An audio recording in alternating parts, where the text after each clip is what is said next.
السلام علیکم ورحمۃ اللہ وبرکاتہ۔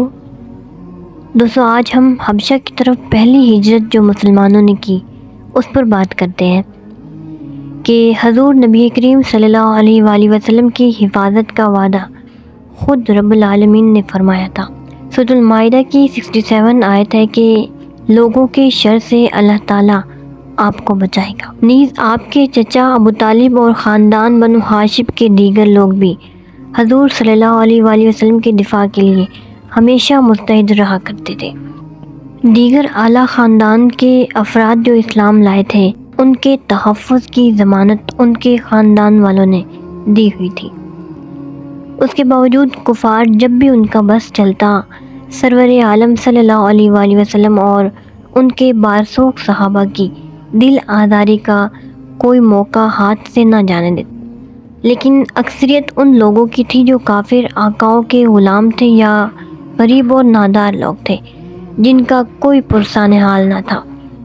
دوستو، جیسا کہ میں نے پچھلی ویڈیوز میں بتایا ہے کہ کفار مکہ نے نضر بن حارث اور عقبہ بن ابی معیط کو یثرب بھیجا تھا تاکہ وہ یہودی علماء سے حضور علیہ السلام کے بارے میں دریافت کریں۔ چنانچہ ان علماء نے حضور علیہ السلام کی صداقت کو پرکھنے کے لیے 3 سوالات پوچھنے کی تلقین کی اور بتایا کہ اگر وہ ان تینوں سوالات کا صحیح جواب دے دے تو وہ سچے نبی ہیں، اور اگر جواب نہ دے سکے تو نبی نہیں، تم جس طرح چاہو ان سے نمٹ سکتے ہو۔ وہ دونوں خوشی خوشی مکہ واپس آئے اور اپنے ہم وطنوں کو بتایا کہ ہم تمہارے پاس ایک فیصلہ کن معیار لے کر آئے ہیں جس پر پرکھنے سے ان کی حقیقت واضح ہو جائے گی۔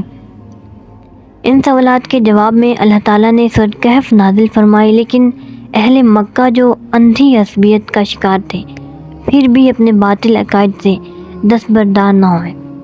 البتہ اہل حق کے لیے اس صورت میں ان کے موجودہ مشکل حالات میں رہنمائی کا بڑا سامان تھا۔ ان کے پہلے سوال کے جواب میں اصحاب کہف کے حالات بڑی شرح و بسط سے بیان فرمائے گئے۔ اس ضمن میں یہ بھی بتایا گیا کہ سورۃ کہف کی 16ویں آیت ہے کہ جب تم الگ ہو گئے ان کفار سے اور ان کے معبودوں سے جن کی وہ پوجا کیا کرتے ہیں اللہ تعالیٰ کے سوا، تو اب پناہ لو غار میں، پھیلا دے گا تمہارے لیے تمہارا رب اپنی رحمت کا دامن اور مہیا کر دے گا تمہارے لیے اس کام میں آسانیاں۔ سورۃ الکہف کے بعد سورۃ الزمر نازل ہوئی جس میں صراحتاً یہ بتا دیا گیا۔ سورۃ زمر کی 10ویں آیت ہے کہ ان کے لیے جنہوں نے نیک اعمال کیے اس دنیا میں نیک صلہ ہے اور اللہ کی زمین بڑی وسیع ہے، صبر کرنے والوں کو ان کا اجر بے حساب دیا جائے گا۔ دوستو، اصحاب کہف کا واقعہ سنا کر ان ستم رسیدہ مسلمانوں کی دلجوئی اور حوصلہ افزائی فرما دی۔ انہیں بتایا کہ تم سے پہلے بھی بتوں کے پجاریوں اور باطل کے علم برداروں نے اہل حق کے لیے جینا حرام کر دیا تھا۔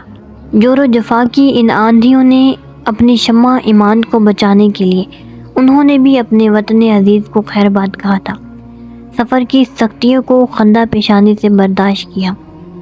اللہ تعالیٰ نے انہیں فراموش نہیں کر دیا تھا، بلکہ اس کی رحمت کے سائے نے ان کو اپنے دامن میں لے لیا۔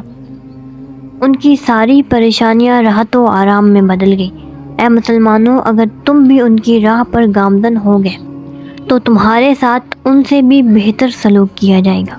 سورۃ الزمر کی اس آیت میں وضاحت سے بتا دیا کہ اللہ کی زمین بڑی کشادہ اور وسیع ہے۔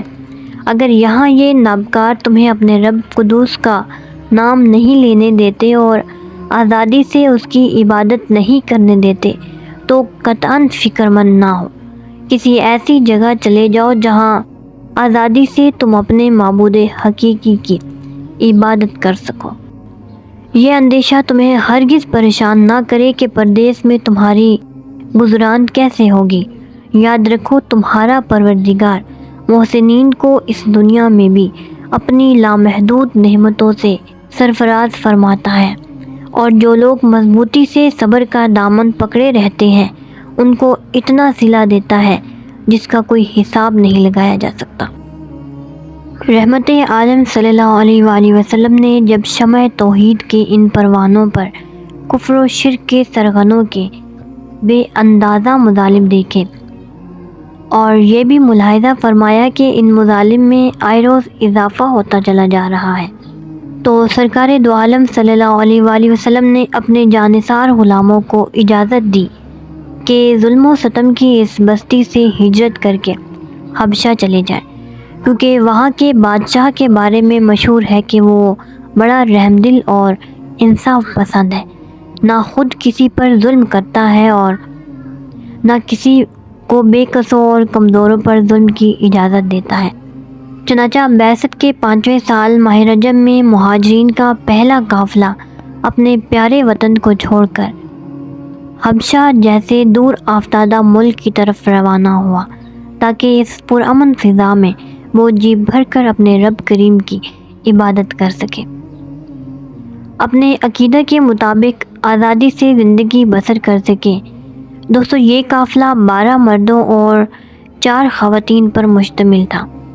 ان کے قافلہ سالار حضرت عثمان بن عفان رضی اللہ عنہ تھے، آپ کی زوجہ محترمہ حضرت رقیہ جو رحمت للعالمین کی لخت جگر تھی، آپ کے ساتھ تھی۔ سرکار دو عالم صلی اللہ علیہ وآلہ وسلم نے اسی جوڑے کے بارے میں فرمایا، یعنی حضرت ابراہیم اور حضرت لوط علیہ السلام کے بعد یہ پہلا گھرانہ ہے جس نے اللہ کی راہ میں ہجرت کی۔ حضرت رقیہ کی خدمت گزاری کے لیے حضرت ام ایمن بھی ساتھ گئی۔ دوستو، یہ قافلہ رات کی تاریکی میں چھپ کر مکہ سے روانہ ہوا۔ ایک کشتی حبشہ جا رہی تھی، انہوں نے فی کس دینار کرایہ ادا کیا اور بغیر کسی تاخیر کے حبشہ روانہ ہو گئے۔ قریش کو ان کے بارے میں پتہ چلا تو ان کے تعاقب میں دوڑے، ان کے پاؤں کے نشان دیکھتے دیکھتے اس بندرگاہ تک پہنچ گئے جہاں سے وہ کشتی پر سوار ہوئے تھے، لیکن کشتی ان کے پہنچنے سے پہلے روانہ ہو چکی تھی اور یہ لوگ ناکام لوٹے۔ جس بندرگاہ سے وہ کشتی پر سوار ہوئے اس کا نام شیبہ تھا، جو جدہ سے تھوڑے فاصلے پر جانب جنوب واقع تھی۔